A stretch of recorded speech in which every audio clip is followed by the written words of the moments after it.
there were more Boricuas going to public university back in the 50s, 60s, and 70s than there are now. It has to do with the fact that like Boricuas are leaving the island because of the colonial conditions and because of exploitation, right? But also like Boricuas are like the higher education is less and less accessible. So less Boricuas are being educated at our universities by our professors, right? And so we have to understand that too. This is a direct attack, right, at attempts to have critically thinking Boricuas. It is a brain drain, right? Because Boricuas are brilliant, right? That's why we're leading some of these worldwide projects of NASA, right? A lot of these people are Boricuas, scientists, cardiologists. Some of the best, most brilliant minds are coming out of our country. And we don't even know this, right?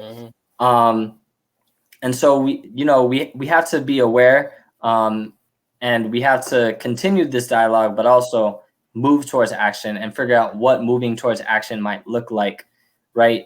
In the right here and the right now, understanding that there are more of us out in the diaspora than there are actually back in the islands. There are still ways to support, right? There are community projects, right? They're building out Casa Coltejer in Ciales, right? I was there. I helped to do the mural, and there's a whole history that I didn't even know, right? They have documents from Cuba, they have documents from Vietnam, they have documents from Palestine, right? Where like all these movements that Boricuas like were moving and helping to build, right? But also like a wealth of knowledge about the independence movement, right, in Borikén. And that is something that we need more access to. We need to be supporting projects like that are rooted in community, that are teaching us about the things that we don't know.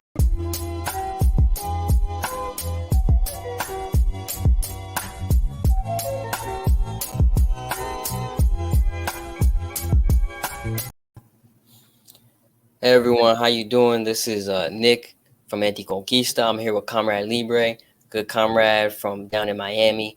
Holding it down in Miami in the bastion of conservative, conservative Gusano, Latino organizations. But he's making waves out there, changing the population, changing how people's thinking, changing how people's seeing things. And we've seen some of those changes recently. We've seen the younger generation start shifting their mindset, right? And it's thanks to organizations and individuals like you and the work that y'all doing. How you doing, Comrade Libre? I'm doing well. Letting this coffee sit in and enjoying this beautiful hot weather. Yeah, it's been nice, man. It's been nice recently. And you just got back from the island too, right? Yeah, I just got back from the islands and getting ready to head back with everything some of the stuff we're going to be talking about today, and just supporting our people as we struggle for our liberation. That's right. Yeah, and so today we're going to have a program mostly talking about what's been going on in Borikén, and specifically starting off at the beginning of the year with the state of emergency that was declared by the governor over the femicide issue and a lot of the gender violence. A lot of the things that's going on there. Comrade Libre, you were in Puerto Rico at the time when this state of emergency was declared, when these protests were breaking out. Let's first kind of talk about the background to all of this and what's been going on. So you had two major cases that came out, right? You had Keshla Rodriguez, and another big one that was talked about was Andrea Ruiz. Two women who were both murdered by their partners, who had one of them, Andrea Ruiz, who had actually gone to the courts and gone to the Puerto Rican government, like to essentially say, like, look, this guy is harassing me, he's bothering me, and he's a danger and he's threatening me. And yet the courts did nothing about that. And then a week later, she ends up murdered, right? And this has become a serious issue in Puerto Rico. Now we know this is a serious issue all throughout Latin America. The femicides are something that have been going on, and really it's only in countries like Cuba, like Nicaragua, where have some of the lowest rates of femicides. But in all of these neo-colonial right-wing nations and colonized nations like Borikén, you see these high rates of femicide. So, tell us a little bit about, what you saw while you were on the ground there. Or before you talk about that, I guess let's talk a little bit about the background, about what's been going on about like sort of the history of this femicides, or not like the long-term history, but short-term or long-term, whatever you want to get into. I'll start by acknowledging I'm on Anticonquista land, right? Shout out to our indigenous folks whose land we are on here in Turtle Island. Solidarity with our indigenous folks. In terms of the history of femicide, back in Borikén, right? We have to understand that femicide is a side effect of colonization.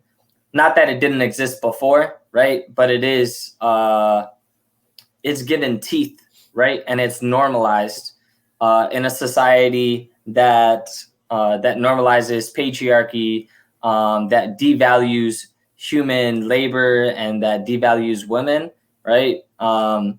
And so if we're talking about the history of Borikén, right, we have to understand and acknowledge that, like Comrade Mao Zedong said, right, like women hold up half of the sky. And we have to understand that if we're going to get any liberation, it's going to be with and through femmes. It's going to be through women, and that we must protect them, which is why places like Nicaragua, right, have gone to the extent to be one of the safest places, right, in the Americas for women. It's a beautiful thing. But they also do this understanding that they're like what they're trying to fight for, the future they're trying to fight for, has to be alongside women. And unfortunately in Borikén, the government, right, has a history of trying to do, what is it called? Performative, right? Yeah. Solidarity with the struggle of the Boricua people. But as we see in policy, right, that it upholds, right, the colonial project of the U.S. It does not do things that benefit Boricuas. That's why, right, in the month of April, right, 7 women and femmes were killed in Borikén. How does that happen? Well, we don't provide resources, right? We just declare a state of emergency, but we don't offer funds, right? The state of emergency was in effect when Andrea, right, had already gone to the courts 7 times and nothing was done. And one of her close friends talked about this, right, in the news, right, that she got the message she hoped she wasn't going to get, which was that her friend had been killed by her partner. Like that's a heavy burden to hold, right? You know that there's a problem. There's supposed to be resources, but instead, right, these things that they say they're providing are actually barriers. Why is there not one place that women can go to and be able to be moved, right? Be able to get protection, right? Especially if it is a consistent cycle and they're telling you, right, my partner is abusing me on multiple occasions. Why is nothing being done? This is a serious issue that has to be addressed, that the people are taking into their own hands, understanding that the government is not serving the people, but rather the interests of the United States of America, right? But also of foreign interests, right? They want to make talks about business without addressing the overarching issues that people that live in our country are facing. And femicide is one of the things, and it is one of the most disgusting things, right? Like, unfortunately, we're probably going to see some article towards the end of 2021 with the list of names of all the women, of all the femmes, of all the trans individuals on our in our country that have been killed, and nothing is being done about it. And they're also the front line of people that are protesting right now, that are shutting down, right, the freeways and the highways. Right. And I like you mentioned too, like it's not just the issue of like it's an issue of I want to say females and femmes, right? So trans women, there's a transgender. There's been several attacks on transgender women, specifically, and trans women in Puerto Rico, like in essentially it's a I want to say issue not only of sexism, of patriarchy, of machismo, but also of homophobia, of being anti-LGBT, right? Of targeting these individuals for being who they are.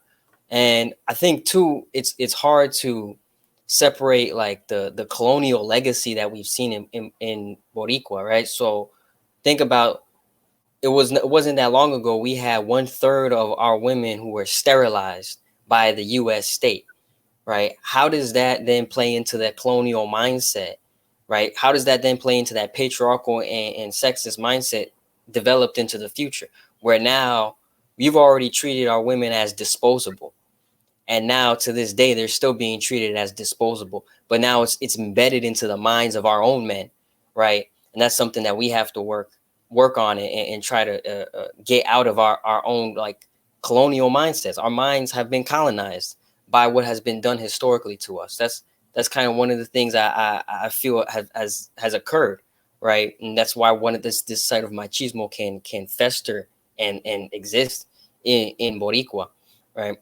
And I think so. You talked about the state of emergency. I like how you put the state of emergency was like kind of like a performative thing, right? It was performative because what happened, I'm sure you know this, all right? What happened when they did the state of emergency? They wanted to give funds to, what was it, like the domestic violence, or to stopping domestic violence and the domestic violence shelters on the island.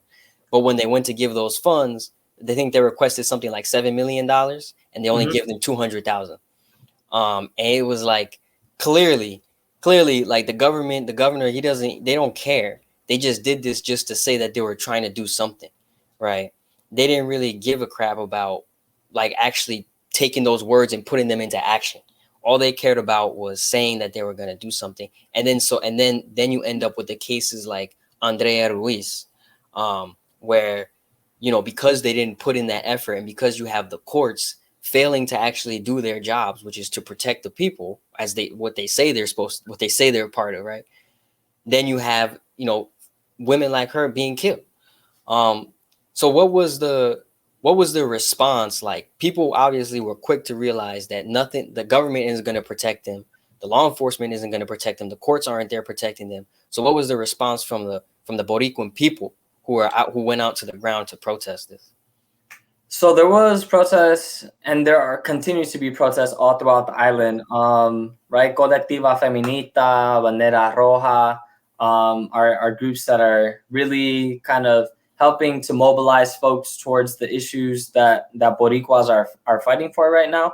And I say it's performative not only because you could say that just by observing the way that this country moves, but because I was there. Right. And looking at these government buildings, right, with LGBTQ flags outside, and Ni una más, which is right, the slogans that are being used as we protest, right? Not one more, like not another woman, not another femme, right? Should be killed. That's what we're fighting for. We don't want not one more to be killed, right? And the government are like, they're taking this and they're putting it outside of their windows. But again, right, like you saw, right, we asked for 7 million, got 200,000, got to somehow make that work. And they're not changing the way that the court system works. So if you're being abused and you go to the court, you can still expect to have to jump through hoops to prove that you're being abused physically, domestically, right? And that doesn't even guarantee that you're going to get any funds or any help, or they're going to help move you, or they're going to keep you safe, right?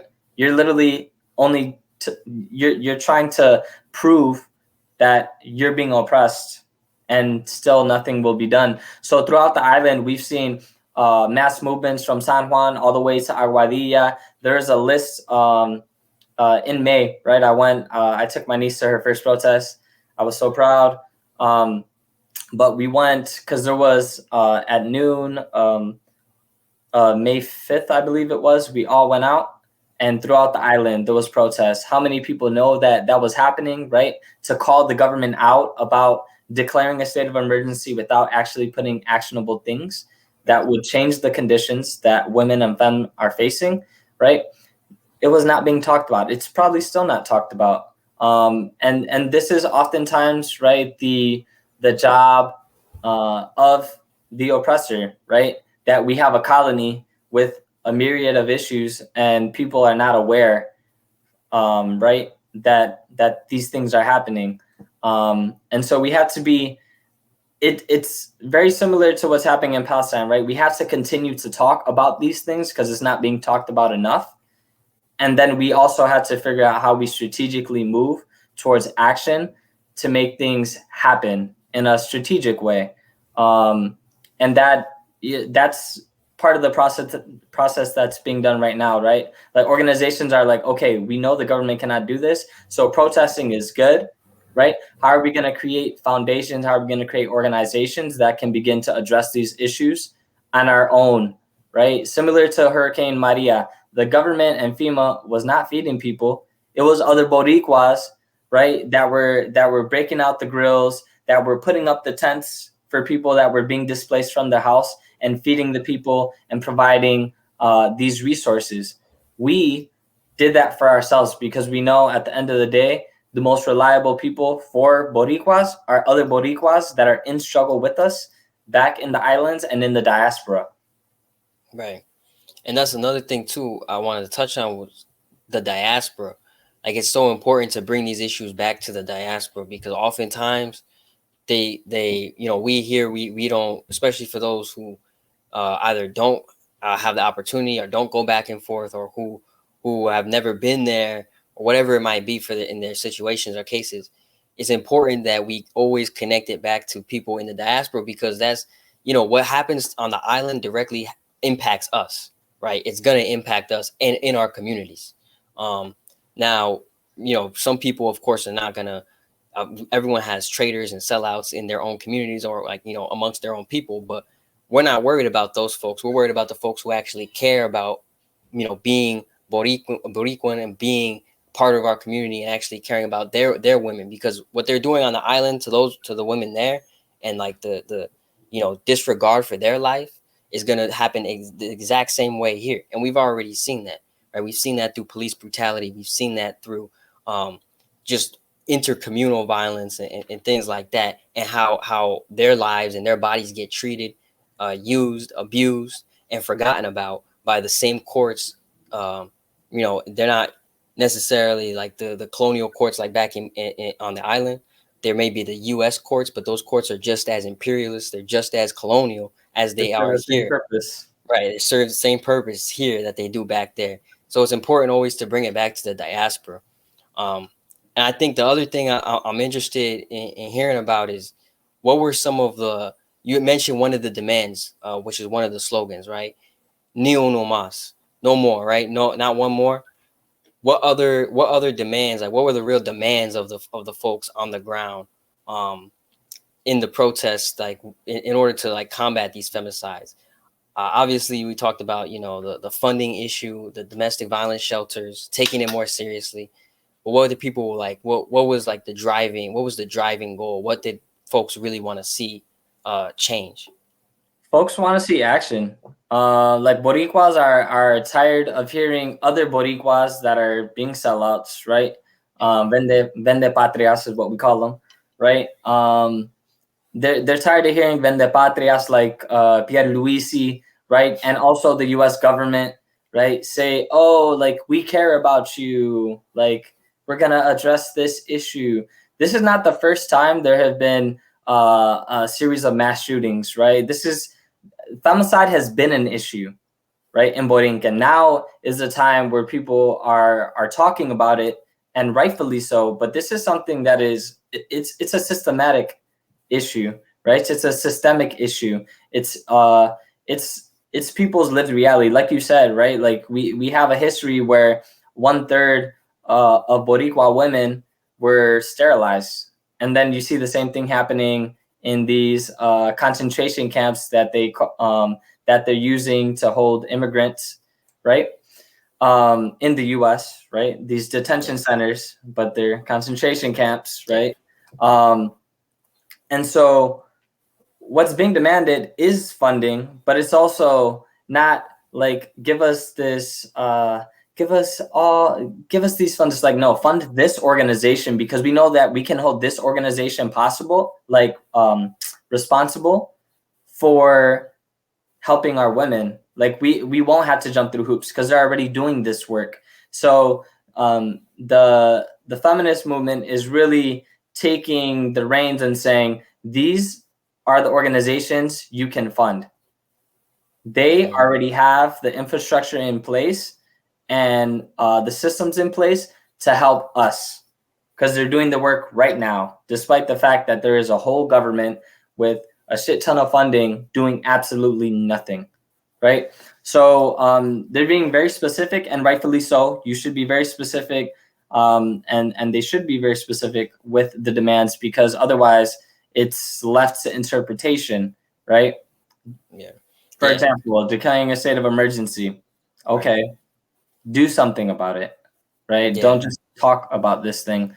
And it's also just it's also education, right? There's a demand for curriculum that talks about not only sex education, right, but LGBTQ, right? That talks about feminism, right, as part of the public education system, so that we're not normalizing Boricuas that are machista, right? That normalize violence as a way to communicate towards partners, right? That's not okay.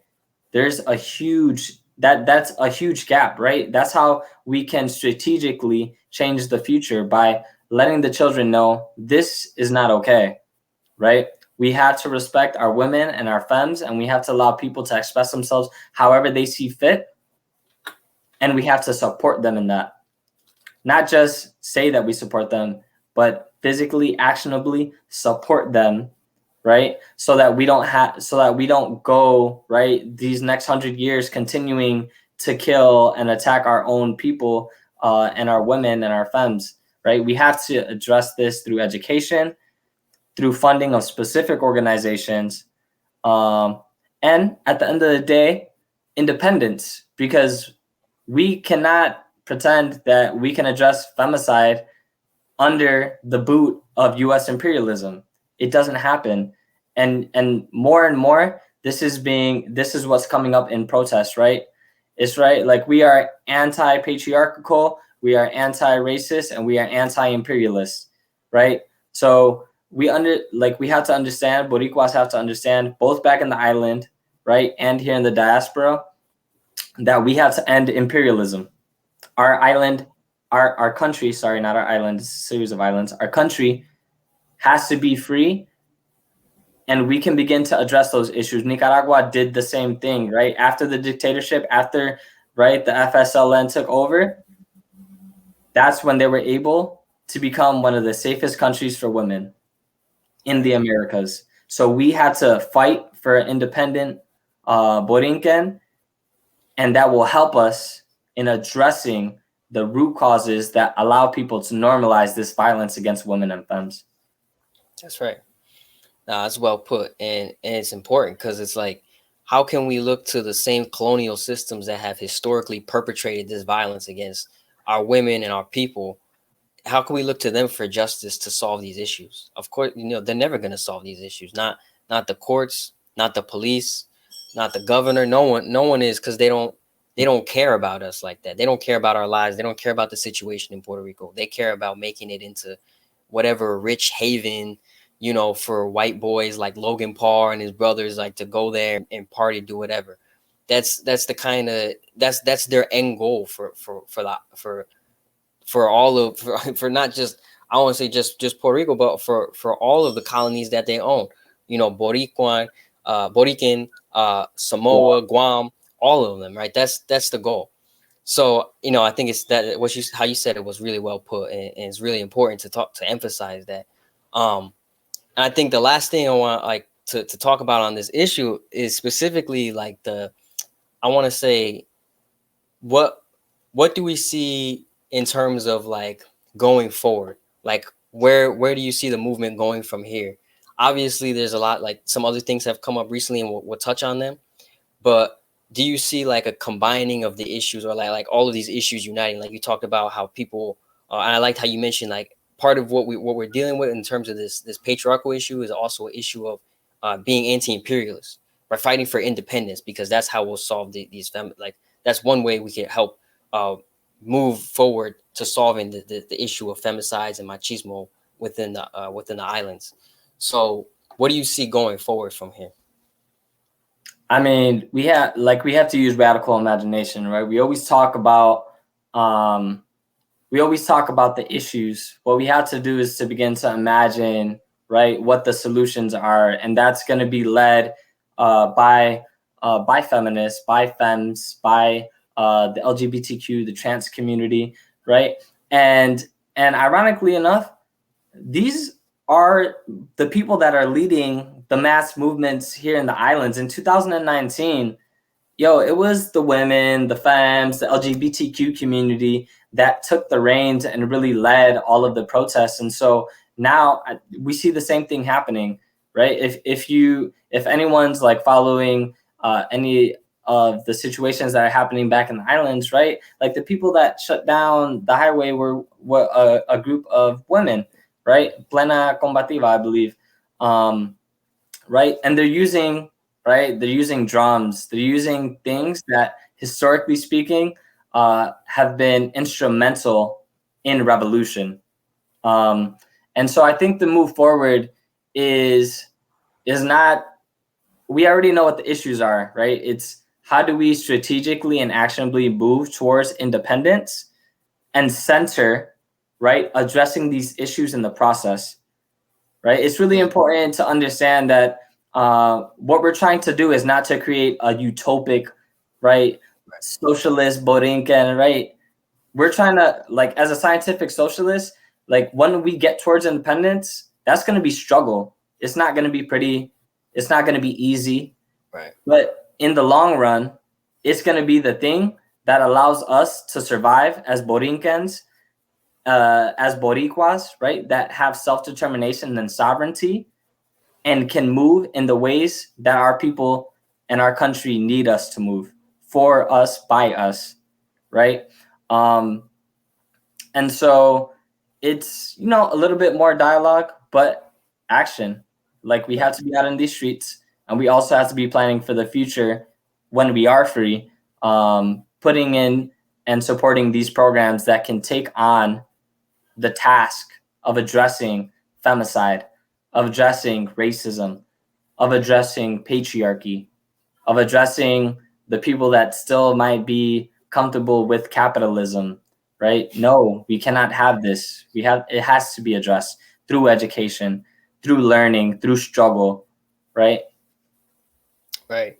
And two, it's like I forgot, but one of the things that I wanted to touch on was it's important to again think about there's always going to be contradictions going forward in the struggle, and Yep. so it's like it's a step-by-step process. We can't snap our fingers, and like you said, it can't be like utopian tomorrow, right? We're always going to be dealing with these contradictions, but the first step is being able to have these sovereign communities. So like when people go out there and protest, they're showing that community power, that they're going to take the future of the community into their hands and not leave it into the hands of the colonial government, right? That's just the first step. And that's a great first step. That's a powerful first step.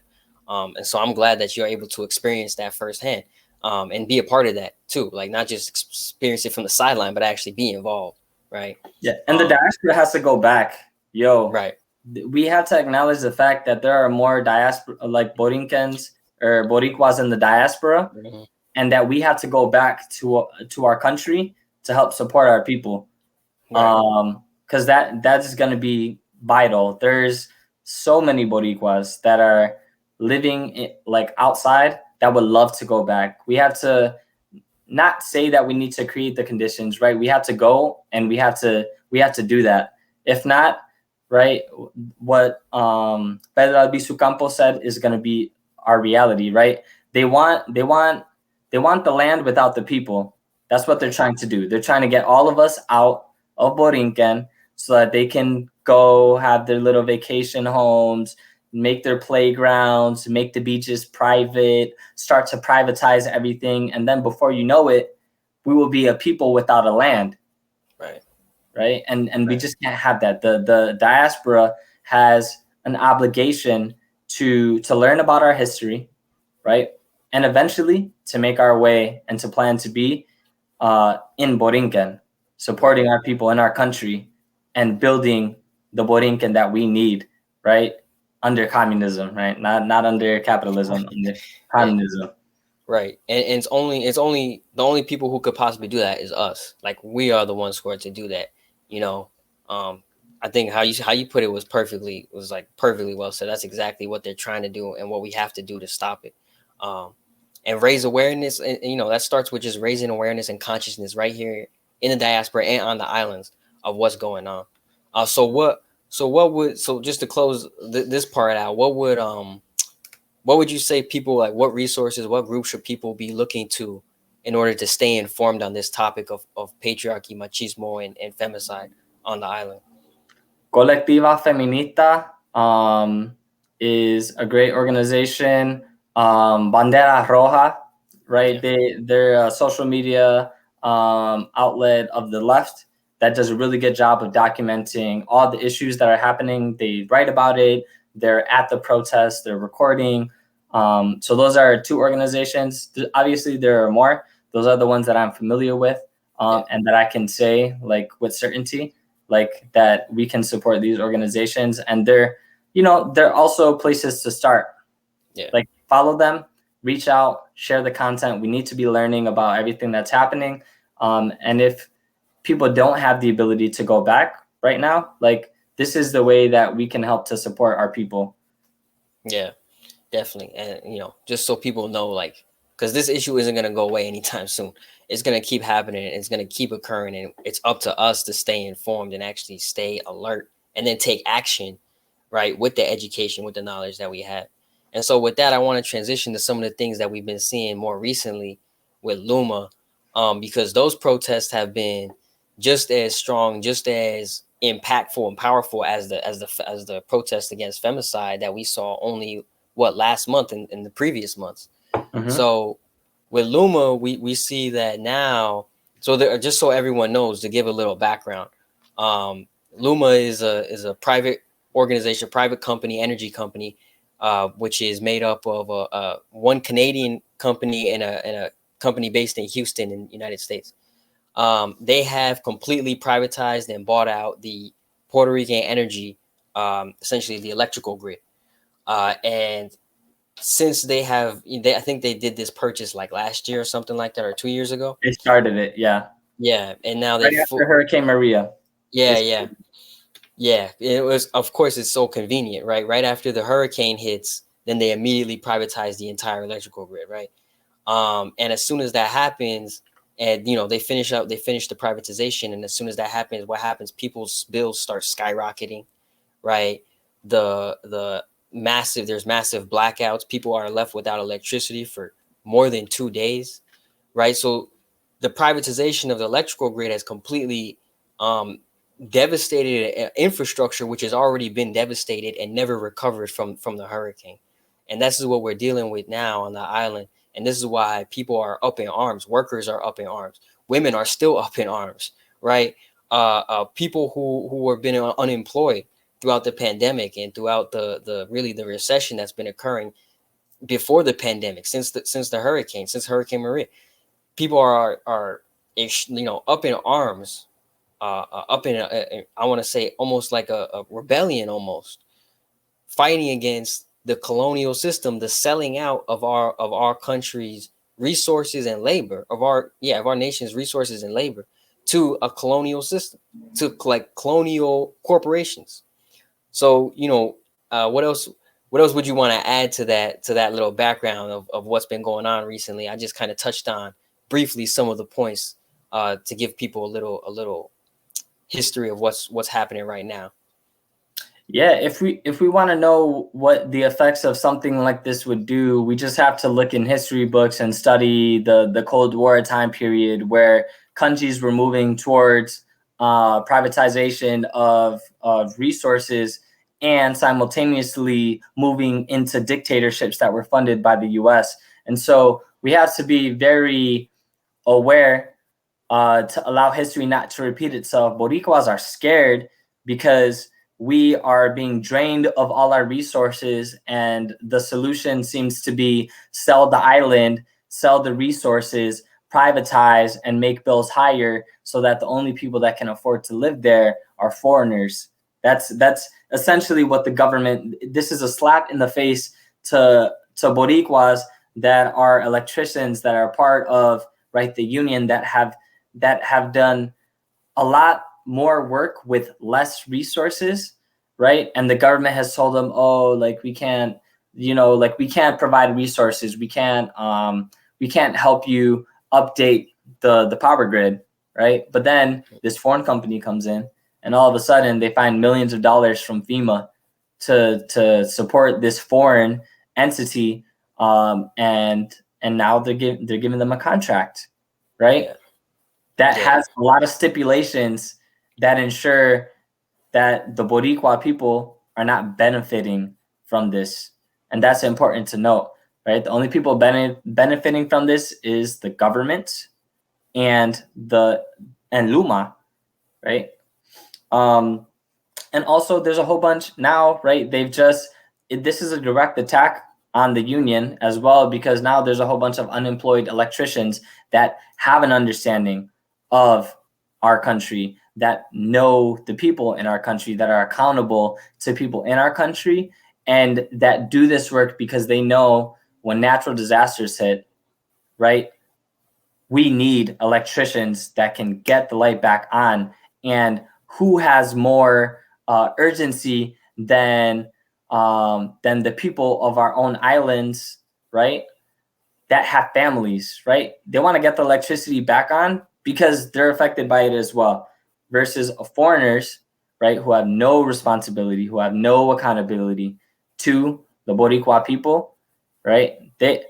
Part of the stipulation on the contract is if there's a natural disaster, they can pull the contract. We're about to go into hurricane season. Make this make sense. Right.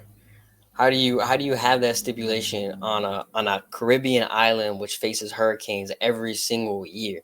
Like, no, it's known that this is happening. Plus, that doesn't even get into the conversation about climate change, where this is going to be happening more and more frequently, especially for any people who live on any islands, especially who live in the global south, where we see climate change is taking a major toll.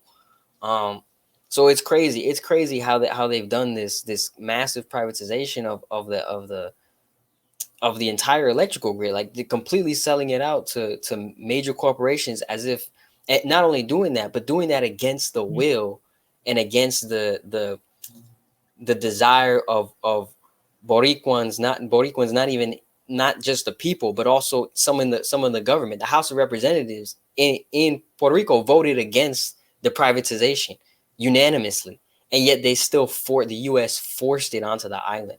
And it's amazing because, like, this is just like cut and paste colonialism. Like, bro, this is shit that they were doing 70, 80 years ago, like straight up. And it's almost like they're doing the exact same thing now, knowing that they can get away with it, or at least thinking that they can get away with it. But the people on the islands are fighting back, right? And I'll show a video right now of some of those folks who are fighting back. We talk about the electricians and the workers, the UTIER, which is basically like the electrical union of the electrical workers union on the island. They had a general strike, and I think they're still doing the general strike to this day. And now they're mobilizing all the workers on the island to go into strike against Luma and against the entire government, the colonial government. And this strike, is facing massive repression from the police force. The same police who are supposed to be investigating femicide and is supposed to be protecting the people are cracking the heads of the workers and the people themselves as they're watching their energy system get privatized. So this is a video from Comité Boricua in la Diaspora, and it basically shows the riot police breaking through a workers strike. So I'll play this video. It's pretty short. It's just 1 minute. En las manifestaciones, instrumento de los ricos. Ha llegado a garantizarle los intereses a esta privatizadora, que lo que ha venido es a destruir el sistema. Sí, grábame. Yo no tengo ningún problema con que me grabe. Mira, ahí vemos cómo graba el charlatán privatizador de Luma, que mientras estuvieron detenidos por los trabajadores de la UTIER, se mantuvieron haciendo muecas, haciendo señas y provocando a los manifestantes en una actitud belicosa. Ahora, mientras la policía los protege, pues ellos son bien guapos, son bien jaquetones, pero mientras la policía de Puerto Rico no había llegado al lugar, ellos estaban allí. Yo soy prensa, yo soy prensa. Yo soy prensa, pues déjame cubrir. Yo soy prensa, yo soy prensa y estoy cubriendo. Y ya me han empujado más de 2 veces. So we see, you know, the police are working alongside this private company, literally breaking through the strike and breaking through the worker strike in order to help and aid this company privatize and destroy the island's infrastructure. And you know, so you know, this clip was taken from, as they say here, Bandera Roja, one of the groups you mentioned before. And it really just shows whose side the police are on, right? It shows whose side the colonial government is on. They're not on the side of the people. They're on the side of the corporations, right? The colonialists. So yeah, what's your takeaway from that? I mean, it hurts me, right? We're a people that are being colonized, and we're fighting for some of the few things that we still have, right? And it's not perfect, right? But it's controlled by us, by the people. And like I said, a majority of those workers are people that have been not only working there for decades, right? They're part of the union. But these are people that know when natural disasters happen, when really bad things happen in the island. These are people that have lived through and know how to deal with these things. And I feel enraged, right? Because I know that oftentimes what is showed as luxury is really rights. Everyone has a right to quality housing, but also to consistent electricity, right? These are things that have to be addressed, and they have to be addressed by the people for the people. And so this type of police repression and brutality is not foreign to us. It just enforces the colonial conditions that we live under. Why would we be sending out the police against people, right? Versus a foreign company that is coming to take over, right, and privatize electricity, that has no accountability to the people. And also, there are some videos that have been circulating as well. Most of these people that are coming from Luma don't speak Spanish, and that just it creates again another barrier, right? How are you going to provide services for people that you cannot communicate with? Because the services ain't for them. And so it's really sad. People are being arrested, right? The police are not only going out there. There have been pictures of police with AK-47s protecting the trucks of Luma, right? Forcing people to move out of the way, forcing union workers from UTIER to move out the way to allow, right, Luma trucks to go out. And it's not only irresponsible. This is the exact reason why we need independence. This is the exact reason why Boricuas should be enraged and should be going out.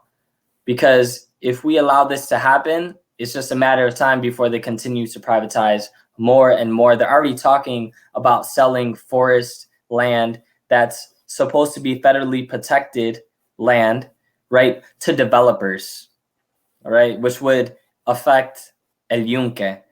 Like, these conversations are happening. They're selling, right, public beaches to private corporations to build pools, right? At what point do we say enough is enough? Like, we have to stop with this repression, and it's right in our face. And a lot of people are not aware of what's happening, but that's why this is important. Not only to talk about it, but to make people aware so that we can begin to build momentum in the diaspora, right? To get solidarity towards moving towards independence, but also stopping these things from happening. There are people that are still out there every day protesting, blocking the roads, blocking these trucks from getting out, getting arrested, so that we can get the contract rescinded. So this is like, that's a tangible thing. If we can get Luma out and get UTIER back to have the contract, that is a tangible thing that addresses the material conditions of Boricuas, right? And that would be a victory, a small one, right? Because it doesn't address the systemic issues, but it is a victory for the people. And it's something that is being demanded right now, that we retract the contract that has been given to Luma, and that we allow UTIER, right, to have the access to these same funds to be able to update the grid so that we don't have normal outages. Maybe people don't know, but power outages are actually very common and happen almost every month in the island, right? And so people are like, oh, like maybe they can help update. It's like, no, we should be giving the resources to Boricuas to update the grid, because it does need to be upgraded, but it does not come at the expense of privatization, right? Like, we don't have to, like, privatizing is not the solution. We just need the resources to be able to do that through the union that is accountable to the people. Right. And I think that too, it touches on something you mentioned earlier, which is the importance of Boricuas in the diaspora going back to the island. This is why we need our people going back to the island, contributing to building the infrastructure on the island and making progress there. Because look, they're sending in foreign workers who don't know our people, who don't know the situation, don't know the society, don't even speak the language, going in there and like you mentioned, they're going in there because they're not here to serve our people. They're here to serve the interest of the corporations, and they could care less about our people. So there's no need for them to speak the language. There's no need for them to understand the culture.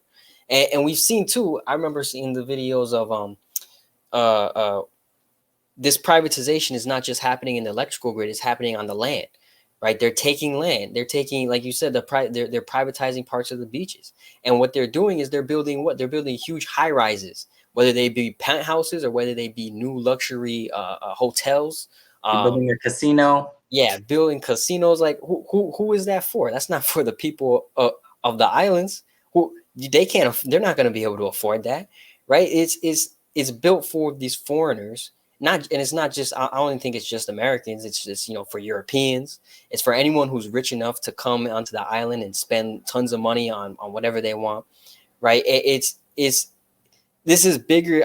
I see it as, this is bigger than just the electrical. The electrical grid is just one small part of what's really been going on. This whole thing has just been massive, like buying out tracts of land and selling it off to the highest bidders. And it's like old school. I think of it as old school colonialism. Like this shit is stuff. Yeah, by the book, man. Like shit that they've been doing this for like decades, centuries now.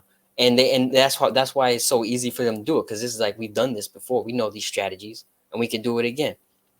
So it's crazy. It's crazy to me, and it's crazy too, just how quick they are to use the police. Like, again, going back to the femicides, you saw the courts were taking forever to actually stop the harassment against women. Right? I read something that 68% of the women who went to the courts to actually have some sort of restraining order or to bring up an issue with in terms of domestic violence or being harassed, 68% of those court cases were rejected and thrown out, right? Because they didn't have proof that they were being abused. Right, like, which is crazy, right? Because now you have the law, whatever kind of law that might be, the colonial law, right? They're not willing to stand up for the women, but then when these corporations come in, now all of a sudden the police and the courts are like right there. They're ready to arrest people. They're ready to defend the corporations. They're ready to defend all of the assets of the corporations, like the trucks, the workers, the buildings, anything, right? But they can't do that for our people, for our women. So it's crazy to see the contrast and how closely connected they are at the exact same time too. And this brings up, I was talking with one of our elders, Oscar Lopez, right? And Luis Rosa, right? Both political prisoners, prisoners of war that were locked up fighting for independence. And it seems to be, right, that our next great movement is environmental justice, addressing environmental justice. And this affects countries like ours because we're surrounded by water. Right. But also, right, like the thing with Luma is it doesn't have a lay of the land, and so it doesn't know how to address these issues. They're going to be trying to, co-opt, right, and take over movements that have been happening, right, since the hurricanes to, right, get solar power as the main energy resource, right? So we see a lot of attempts to infiltrate and co-opt and seem like we're going to help. But again, if it's done under capitalism, the inherent end goal is money and exploitation, because that's a byproduct of making a lot of money. And so we also have to understand that we're in the middle of a global crisis of the environment, and that places like Borikén, right, need to be moving towards solar power, need to be moving towards environmental justice, because if not, we're going to be also killing ourselves, right, in the future. And the future generations deserve to live, right, in Borikén. And that does not come at the expense of the land too, because we must have a respect and a relationship with the land. That's why we're trying to ensure that they don't build high rises next to El Yunque. You know how devastating that would be to the biodiversity of this national rainforest? Like this is real, tangible things that we need to stop from happening, because if not, people will not know what once was El Yunque. It's gonna change the whole layout of our islands, right? And so we have to be talking about this. We have to be addressing this, because this is one of the most important things that we must fight for alongside independence, right, in this generation. Right. Yeah, too. It's like independence has to be interconnected with the environmental justice at this point, because you have no other choice. Like if you want an independent Puerto Rico, well, then you have to be thinking about the environmental justice and how you can fight climate change, or else there will be no independent Boricán, because there won't be a Boricán, right? Like and that's some of the things that has to be integrated. And it's interesting too that you bring up the co-opting, because I was looking at some of the background of some of the individuals who were behind the privatization, right? One of the individuals part of the P3, what is it, the private public partnership or something like that. Yeah. The main guy who leads it is like an environmental lawyer, and he's done all this work with these different corporations on like environmental law and like climate justice and all this stuff. And here he is working to privatize an entire island's electrical grid, sell it out to corporations who want to completely destroy, like you said, the natural environment, which, you know, would completely devastate the island, right? And it's pretty amazing because they're co-opting these, I want to say, like, this guy was educated in the US, right? So they're co-opting these US educated, maybe they consider themselves environmentalists, but they're not environmentalists. They're co-opting the environmental movement, and they're tying it back into the corporate movement, to colonialism. And it's doing the complete opposite of actually saving the environment. It's destroying it. It's devastating it. But yeah, you hit it right on the nose. They're co-opting these movements and in the process destroying our land and our people, and destroying, really what it's really destroying is our future. Absolutely. And that's the biggest problem. And we didn't even, this isn't even touching on the massive hike in prices for regular everyday Boricuans who are living on the island, who are seeing like $700 energy bills, bro. That's crazy in the middle of a depression. Keep in mind, right, prior to Luma, right, it was around $100 to $200 depending on like where you live, how much energy you use, right, which is still high, right? We have to acknowledge that even before Luma came in, the electricity and what one has to pay for utilities, right, in the colony, in our country, is still high. Absolutely. Yeah. Without a doubt. But now Luma has negotiated a contract that will force Boricuas to pay, right, for them to do their electricity, like to update the grids, to do their projects. So they're forcing us not only to pay, I believe, one of the highest taxes in the U.S., right? I believe we pay anywhere between 11 and 13% on average, right? Because we have to import things, right? There's all these laws that ensure that we pay ridiculously. It's taxation without representation, right?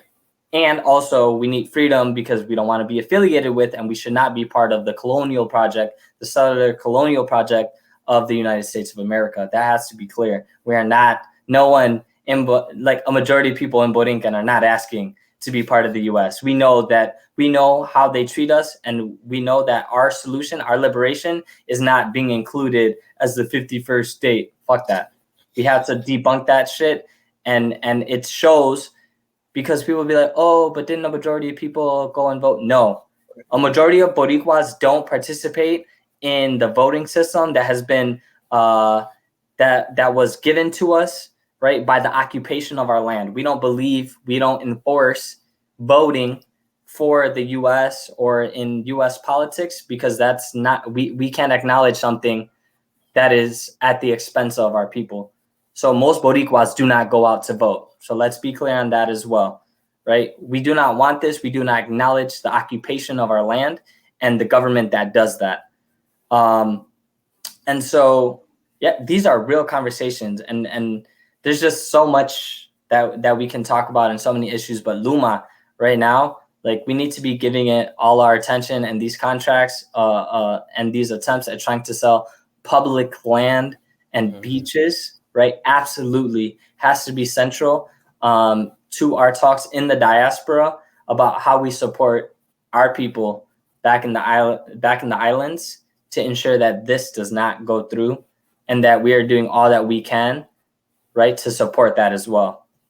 Right.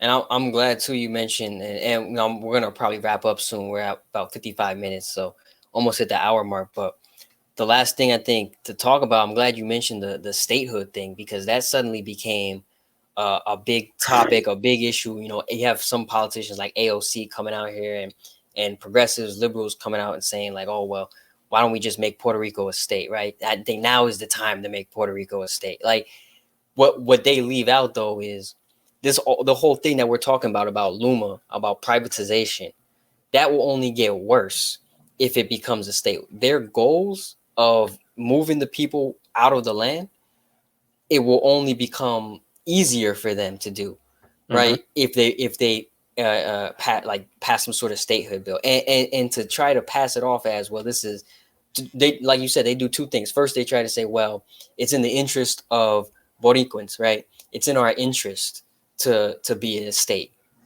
No, it's not in our interest to be a state. Why would we want to be in interest? Why would we want the nation, the colonial empire, which has abused, beaten, tortured, killed our people, sold our land, destroyed our nation? Why would we want that? Why would we want them to take over everything, right? That would only make things significantly worse. And two, the other thing people are bringing up, and even some people on the left bring this up, like, oh, well, they voted for statehood. Like, no, we didn't vote for statehood. Like you said, most people don't participate in those elections, and they've done who was it? Movimiento Independencia Nacionalista Hostosiano. They've done a good job at doing some articles pointing out how most people aren't partaking in these elections, and actually independence is becoming more and more popular. They declared international, right, solidarity with Borikén independence, which is magnificent. Amazing organization doing some really great work, especially in UTIER, like they're university students, most of them. And there's a whole protest right now that's happening as well, right, because they're trying to privatize education, higher education. Yeah, they're destroying the UPR too. Like they what they're doing to UPR is the same thing like we've been talking about. It's the same thing with everything else. Privatizing it, destroying it. And it's interesting too, because what does the UPR represent? It represents a possibility for Boricuans on the island to actually learn about their history, to educate themselves, and then to go back and since they're already living on the island, go back and actually aid their people and their communities to build a better future. So of course they would want to destroy the UPR, because why would they want to give Boricuans the opportunity to actually be sovereign and be able to control their own future? You know? Yeah, this is a really disgusting colonial right attack, right? Because the UPR, if you study the matriculation rates, right? Like how many Boricuas are going to the UPR?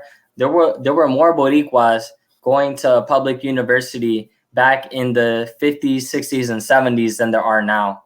It has to do with the fact that like Boricuas are leaving the island because of the colonial conditions and because of exploitation, right? But also like Boricuas are like, the higher education is less and less accessible. So less Boricuas are being educated at our universities by our professors, right? And so we have to understand that too. This is a direct attack, right? At attempts to have critically thinking Boricuas. It is a brain drain, right? Because Boricuas are brilliant, right? That's why we're leading some of these worldwide projects of NASA, right? A lot of these people are Boricuas, scientists, cardiologists. Some of the best, most brilliant minds are coming out of our country. And we don't even know this, right? And so we have to be aware, and we have to continue this dialogue, but also move towards action and figure out what moving towards action might look like, right? In the right here and the right now, understanding that there are more of us out in the diaspora than there are actually back in the islands. There are still ways to support, right? There are community projects, right? They're building out Casa Cortejer in Ciales, right? I was there. I helped to do the mural, and there's a whole history that I didn't even know, right? They have documents from Cuba, they have documents from Vietnam, they have documents from Palestine, right? Where like all these movements that Boricuas like were moving and helping to build, right? But also like a wealth of knowledge about the independence movement, right? In Borikén. And that is something that we need more access to. We need to be supporting projects like that are rooted in community, that are teaching us about the things that we don't know. And so also in terms of, right, like all this public land, if folks want more information, Eliezer Molina, right, is an individual that you all can follow. They recently got arrested, right, because they were trying to stop them from building high rises in Rincon, in Los Almendros. That's that part of the island is being attacked right now. Aguadilla, Rincon. They're trying to privatize these beaches. They're trying to build high rises and displace Boricuas. Again, like this is our land. They're trying to take away all our public things, privatize it, and not to serve the people, right? To attack the people, to displace the people, to make it less likely that the next generations will be able to live in Borikén. And we have to stop this. We have to take our land back. I mean, that's a great way to put it, Comrade Libre. I mean, we're at over 1 hour now, so we'll probably close it out right here. Discussing the femicides, discussing what's going on with Luma. Is there anything, closing remarks, any last things you like to talk about, or shout out any organizations that you're part of or what you're working on now? Like you said, I know earlier on you said you're headed back to the island, so what you're going to be looking for there. Yeah, so I'm going to be connecting with a few organizers back in the island, individuals that are doing both like contra Luma, right, fuera Luma work, but also there's going to be a protest this upcoming Friday in San Juan, right, led by the UTIER students, right, to fight against these attempts at privatizing and making higher education less accessible. And there's just so many attacks. This is one of the things about being a colony, that you are constantly under attack, right? And so there is really no time to rest. And Boricuas are working tirelessly to correct and to address the contradictions that capitalism has created in our country. And again, like for me, the most important things is right now in the diaspora, we need to be having a lot more of these dialogues, because back in the islands in our country, I know they're talking about it, but in the diaspora, I'm not sure folks have a full understanding of what's happening. So please, like I said, you can follow individuals like Eliezer Molina, Colectiva Feminista, and there's going to be a series of protests that are going to be happening very soon. I'll let Anticonquista know, right? There's going to be national strikes happening throughout the U.S., internationally as well, in support of Boricuas against Luma. So we're actually going to be working to organize protests throughout the U.S. and in other countries to make sure that people are having conversations about this and know what's happening, and that they can stand in solidarity and know what next steps might be. I'm a contributor of Troika Kollective. Feel free to follow us, right? Right now, there's a lot of dope things happening in Latin America. Pedro Castillo, right? Amata Castillo is running for president of Peru and under the Communist Party. Daniel Jadwe is running under the Communist Party in Chile, right? These are things we need to be paying attention to, right? There is a movement throughout Latin America, the Caribbean, the world, really, right, to kill and address imperialism, and it seems to be working. And I look forward to the day that Borikén does the same thing and is able to live as sovereign people that are able to live in our land and do with our land what is best for our people and our land. And with that being said, all power to the people. Free Palestine, free Borikén, right? We are working. We're in solidarity with our people. We know that are oppressed. Freedom to the First Nations people here in Turtle Island.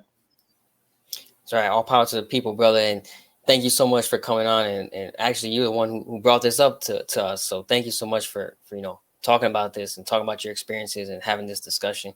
Viva Borikén, Viva Palestina. If there's anything we can learn from the Palestinian movement, it's that international solidarity, international work, protesting everywhere, all the time, as much as possible, actually can get stuff done.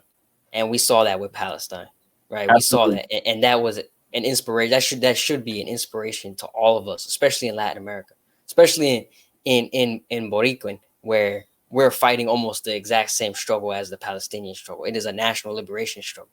It is a struggle of freedom, of ending settler colonialism. So thanks. Ghassan Kanafani, I'll close with this quote. Ghassan Kanafani, the Popular Front for the Liberation of Palestine, said, right, the Palestinian cause is not a cause for Palestinians only, but a cause for every revolutionary, wherever he, she, they are, as a cause of the exploited and oppressed masses of our era, right? So Palestine is oppressed and being exploited right now. In the same ways, all oppressed and exploited people are being taken advantage of under capitalism. And so we must attack it. We must address it, right? Death to Zionism. It's a cellular colonial project. That's right, brother. I love Ghassan Kanafani. I mean, he's one of the strongest, like one of the best orators of just what the struggle was about. That was a beautiful quote. So thank you so much for coming on. Thank you so much for talking about this. We're going to keep all eyes on Palestine, on Puerto Rico, on Colombia, on Peru, the Peruvian elections tomorrow. Yes. So yeah, we'll close out with that. Thank you everyone for joining. Thank you for watching. Thank you, Comrade Libre, for talking with us. Have a good one, everyone.